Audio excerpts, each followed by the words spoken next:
All right, let's get a check on what's playing out in the global economy. Now, first off, definitely let's get a sense of what played out in the U.S. market. As the major indexes in the U.S.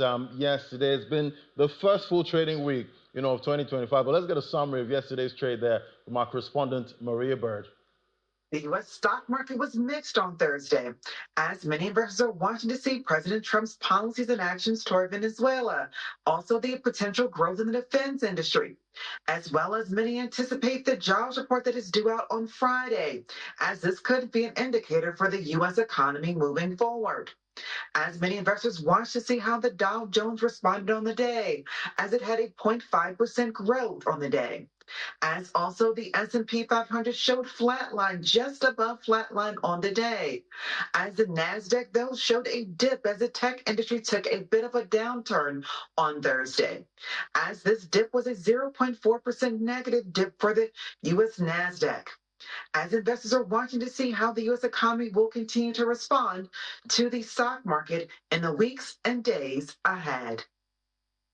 All right, thank you for the summary, Maria. We'll give you more updates on Business Incorporated for what the futures are doing. But other stories that we see NVIDIA, they've hired a senior Google executive as its first chief marketing officer, adding a new role to its leadership team as the U.S. chipmaker enters what is described as its next phase of growth.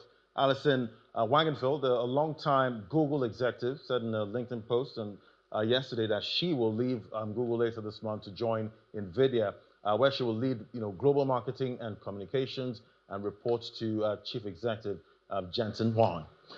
Then Johnson & Johnson have said they've struck a deal with the Donald Trump administration to cut drug prices for American customers in exchange for an exemption from U.S. trade tariffs. The joint agreement meets the request laid out by President Trump to the industry and provides the company's pharmaceutical products an exemption from tariffs. The pharmaceutical giants also, confirmed this in a press statement. All right, let's get some price check now. See Bitcoin that's steadied in Asian trade today after cutting short a New Year recovery this week. We're focused squarely on key upcoming U.S. payrolls data for more cues on interest rates.